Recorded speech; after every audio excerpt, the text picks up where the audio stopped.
Vamos a suponer que vos sos un profesor de guitarra, un maestro o una maestra de guitarra, y llega una persona que quiere estudiar con vos y empieza a estudiar, y ves que en la primera clase o en la segunda se lo ve o se la ve medio dedos flojos. Y bueno, segunda clase, tercera clase, dedos flojos. Un mes, 2 meses, uno mira, dedo flojo, entonces uno le dice,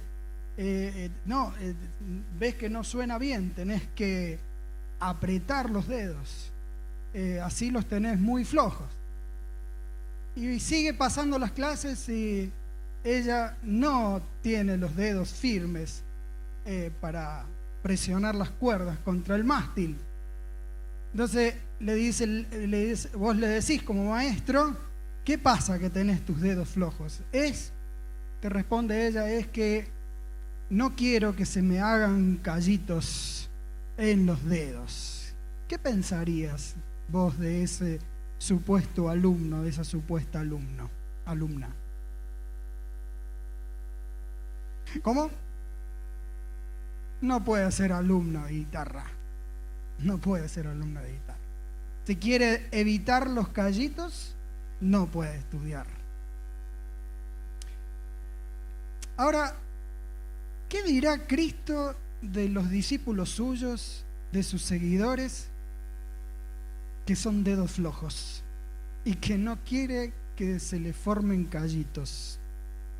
De los que se dicen discípulos suyos, pero siempre optan por sus propios intereses personales antes que anteponer la gloria de Dios y los mandamientos del Señor. ¿Qué dirá Cristo de esos? Vamos, acompáñenme por favor a Mateo capítulo 16. Mateo 16, 21.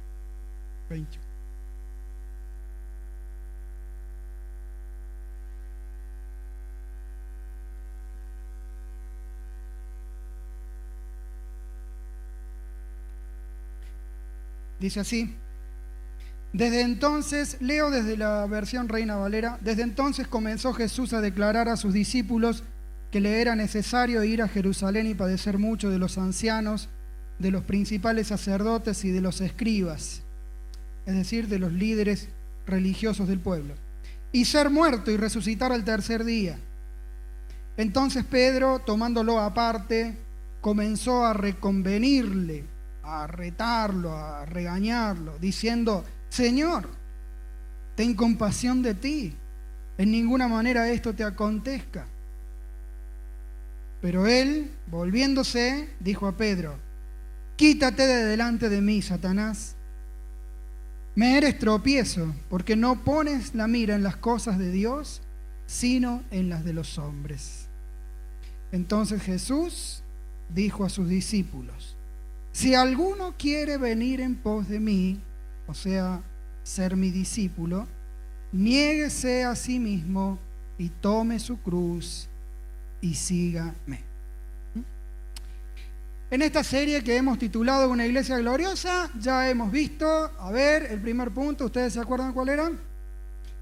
Una fraternidad fuerte. Ese sí, había que cambiar la débil por la fuerte. Una corrección responsable y también una atención intencional a los nuevos. ¿Cómo andamos con eso? Se espera que mejoremos en eso. Hoy vamos a ver que para estar radiantes para Cristo tenemos que cambiar un seguimiento de autocompasión por un seguimiento de autonegación. Tenemos que cambiar el defecto de un seguir a Cristo caracterizado por la autocompasión por el atractivo de un seguir a Cristo caracterizado por la autonegación. ¿Qué dicen ustedes? A ver, ¿qué opinan? Esta iglesia en general se caracteriza por seguir a Cristo con autocompasión o con autonegación. Se caracteriza por preferir las comodidades y las cosas agradables o por ponerle el pecho a las balas, a poner, sacar callitos. ¿Qué dicen ustedes? Bueno, por un lado vemos a muchos que realmente llevan muchas cargas, la verdad, y enfrentan muchos problemas por la gloria de Cristo, y yo le doy gracias al Señor por esos hermanos que son así. Pero por otro lado vemos a algunos que, bueno, por poner algún ejemplo, que por dormir o mirar la tele no buscan a Dios en todo el día. Vemos a otros que por no esforzarse no tienen ningún servicio regular. Vemos a otros que por no ser mal vistos nunca hablan de Cristo, o que por las altas temperaturas o las fiestitas familiares no se reúnen a adorar. No sé si me entienden. Estamos refiriéndonos a una buena cantidad de hermanos que por escoger siempre lo que es más agradable o fácil, no le ponen el hombro o no buscan o no prefieren lo que es para la gloria del Señor, hablando en general. Así que vamos a ver este pasaje que hemos leído, vamos a ver lo que nos enseña a todos nosotros. El verso 21 dice: comenzó Jesús a declarar a sus discípulos que le era necesario ir a Jerusalén y padecer mucho y ser muerto.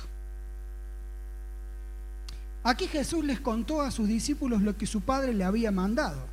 Su Padre le había mandado que fuese a Jerusalén a sufrir, a ser traicionado, a ser juzgado injustamente,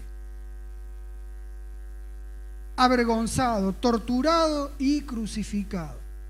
El Padre le mandó eso a su Hijo Jesús para que Él pudiese ser el Salvador de todos los creyentes, para que Él pudiera ser nuestro Salvador, para que nosotros pudiéramos conseguir la gracia, la misericordia y el perdón de nuestros pecados.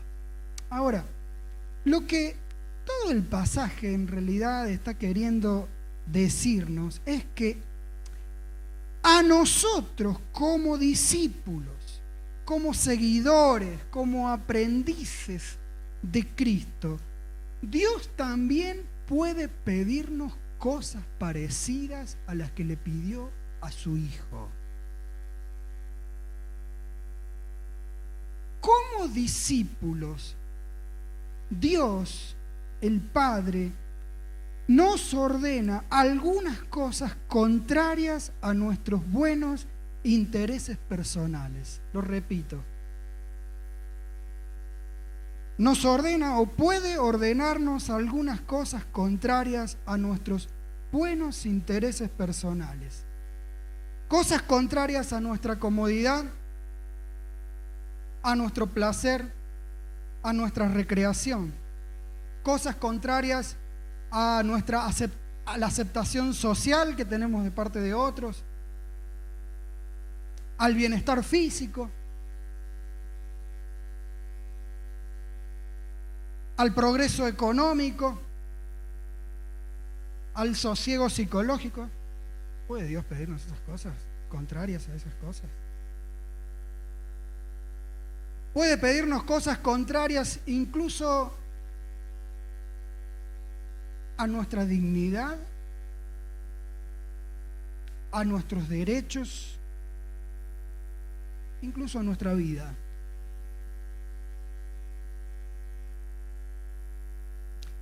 Levanten la mano todos los que son bautizados. Se supone que has dicho que sos discípulo de Cristo, porque el que se bautiza está diciendo: soy discípulo de Cristo. Bueno, Dios puede llegar a decirte y decirme esto A esas 2 horas que le dedicas a la pantalla o a dormir de más, dedicalas a buscarme, a conocerme y a disfrutarme a mí. Dios puede decirte o decirme: hoy tenés que quedarte hasta la madrugada preparando tal o cual servicio para ayudar a otros.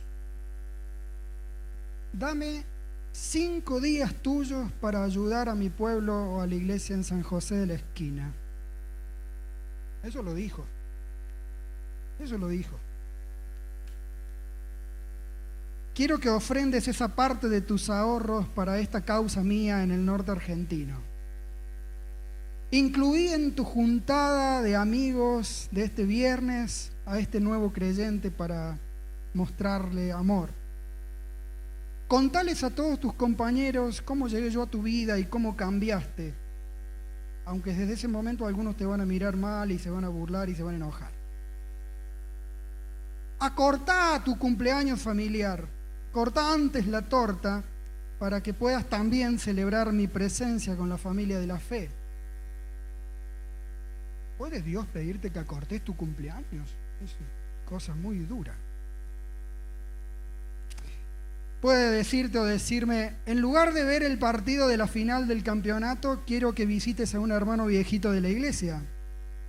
Hacé este viaje misionero de corto plazo, aunque tengas que enfrentar 40 grados y humedad, nubes de mosquitos. Prepárate y despedite de su familia, de tu familia, amigos y cultura, y radicate en ese grupo no alcanzado.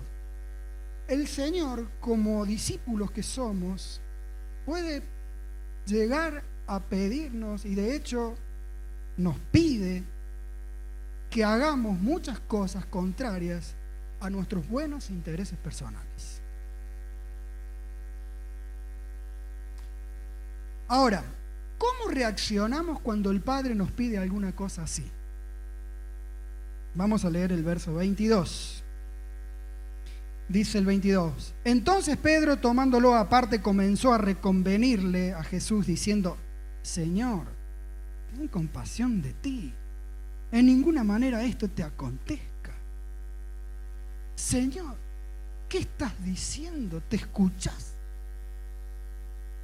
¿Por qué no sos un poquito light con vos mismo? ¿Por qué no sos un poco más permisivo con vos? No te das más con el gusto. Salva tu propio pellejo. Lo que Pedro estaba queriendo era que Jesús se autocompadeciera y evadiera el mandamiento del Padre. Cuando el Padre, hermanos, nos pide alguna cosa contraria a nuestros intereses, nuestra reacción natural es de, ¿qué cosa? Autocompasión, autoprotección, autocomplacencia. La mejor palabra es autoindulgencia. Nos tenemos lástima, nos tenemos pena, tenemos cuidado de nosotros mismos. Queremos ponernos a resguardo, queremos salvar nuestro pellejo, queremos permanecer en nuestra autonomía, abrazando nuestros derechos. ¿Cómo puede Dios pedirme algo así? Es injusto, es severo, es duro, es demasiado, no me lo merezco. Levantarme 1 hora antes, 1 hora menos de Netflix o de novela para buscar a Dios. No. ¿Quedarme hasta la madrugada preparando este servicio? No, tengo que cuidar mi salud física. En todo caso, si fuera para la facultad o para la empresa. Un viaje misionero de corto plazo, ni loco, hago 3.000 kilómetros para pasar calor y que me maten los mosquitos. Poner 10.000 pesos de mis ahorros para el norte argentino, ni ahí, son 2 días de hospedaje para las vacaciones. Incluir a este nuevo creyente en la juntada del viernes, voy a estar incómodo. Perder la aceptación de mis amigos por compartir el mensaje cristiano no justifica. perderme la final del campeonato por visitar a un viejito, me parece que eso sería fanatismo religioso.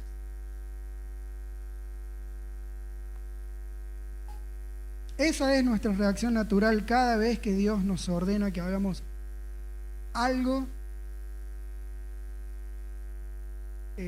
contrario a nuestros buenos intereses personales. Ahora, ¿qué pasa si por autoprotección procedemos a salvar nuestros intereses? Repito la pregunta. ¿Qué pasa si por esa autoprotección o autocompasión procedo a ponerme a resguardo, salvar mis intereses? Leamos el versículo 23. Pero Jesús, volviéndose, dijo a Pedro: quítate de delante de mí, Satanás. Me eres tropiezo, porque no pones la mira en las cosas de Dios, sino en las de los hombres. Jesús le estaba diciendo algo así a Pedro: Pedro, basta. Sos un agente de Satanás en contra de mí. Estás queriendo que yo proceda por autocompasión y salve mi pellejo. Pero eso sería pecar, porque mi Padre ya me mandó que entregara la vida. Lo que está pasando, Pedro, es que vos te estás fijando, estás prefiriendo los intereses personales antes que la gloria de Dios. Hermanos, proceder por autocompasión para salvar nuestros intereses es pecado. Repito, proceder por autocompasión para salvar nuestros intereses es pecado. Cuando hay un mandamiento claro y nosotros por autocompasión lo evadimos, pecamos. No porque los intereses nuestros sean pecados en sí mismos, sino porque los preferimos más a ellos que a la gloria de Dios. ¿Me explico? Pecamos cuando obramos con autocompasión, no porque nuestros intereses personales sean pecado en sí mismos, sino porque en nuestro corazón los preferimos más que a la gloria de Dios, que a obedecer al Señor Jesucristo y seguir sus mandamientos. Y esto no es una licencia inofensiva. Aquí el pasaje es muy serio, nos dice: esto no es una licencia inofensiva, un permisito inocente. Es satánico. Cada vez que esto pasa, estamos procediendo como el gran enemigo de Dios y de los cristianos. Es su forma de operar, hacer que prefiramos nuestros intereses personales, aunque sean sanos, aunque sean buenos, legítimos, antes que preferir esa incomodidad, ese displacer, esa molestia, ese peligro, ese riesgo. Un ejemplito: preferir una hora de pantalla o de sueño o de placer antes que buscar a Dios en el día para conocerlo y disfrutarlo es pecar.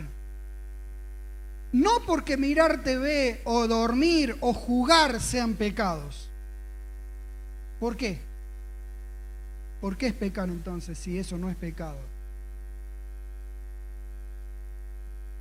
Porque preferimos más cosas inofensivas, cosas lindas, cosas divertidas, que la gloria de Dios. Es una cuestión de la preferencia del corazón, de lo que más placer te produce.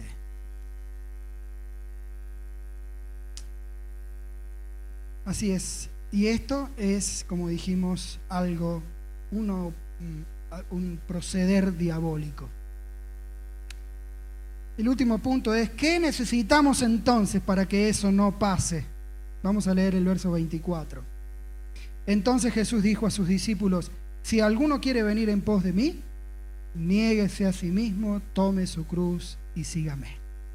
Si alguno quiere ser mi discípulo, mi seguidor, y se llama mi aprendiz obediente, si alguno se ha bautizado, y lo ha dicho, lo pretende,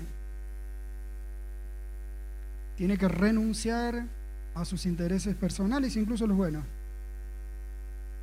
Tiene que estar dispuesto a renunciar a ellos, incluso hasta lo máximo. Allí está. Necesitamos autonegación total. Si realmente queremos seguir a Cristo, ser sus aprendices y no unos simples simuladores, debemos estar siempre dispuestos a renunciar a los buenos intereses personales para seguir la gloria de Dios, incluso cuando esto signifique dañar la propia vida. Perderme la final, que mis compañeros se distancian un poco de mí, incluir a un nuevo creyente en mis juntadas, aunque no tengamos química con él, hacer ofrendas generosas incluso de mis ahorros, pasar calor y que me coman los mosquitos, agotarme hasta la madrugada, levantarme 1 hora y media antes, ser misionero en algún grupo no alcanzado. Bueno, ¿es desagradable? Supuestamente, en principio, al comienzo, puede serlo. A simple vista no colabora con mi bienestar ni con mis derechos, pero si glorifica al Señor, entonces estoy dispuesto. Eso es autonegación. Estoy dispuesto a renunciar a la conservación de mis derechos, de mis placeres, de mis comodidades, si glorifica al Señor. Renuncio a mis intereses personales por la gloria de Dios. Hermanos, esto es ganar la vida, dice Cristo. En el versículo que sigue, que no tenemos tiempo para verlo, pero dice, lo que en principio pareciera perder la vida, en realidad es ganarla. Cuando a nosotros nos parezca que la incomodidad o la pérdida de derechos o ser indignos o etcétera es algo feo, dice Cristo, en realidad al final va a ser lo glorioso. Eso será ganar la vida. Eso será lo que nos conviene realmente, desde aquí y para siempre. Terminamos. Esta iglesia, mis queridos hermanos, tiene que cambiar el defecto de un seguir a Cristo, caracterizado por la autocompasión, la autoindulgencia, la autocomplacencia, por un seguir a Cristo caracterizado por la autonegación. Que no nos asuste presionar los dedos contra el mástil de la gloria de Cristo y sacar callos. Que no nos asuste, hermanos. Eso es lo que más nos conviene, eso es ganar la vida, eso es lo que nos redundará en ganancias eternas. Así que ánimo a todos nosotros, cambiemos en este sentido, estemos dispuestos a renunciar a nuestros buenos intereses personales cuando Él nos lo muestre o cuando así veamos que tiene que ser según la palabra del Señor.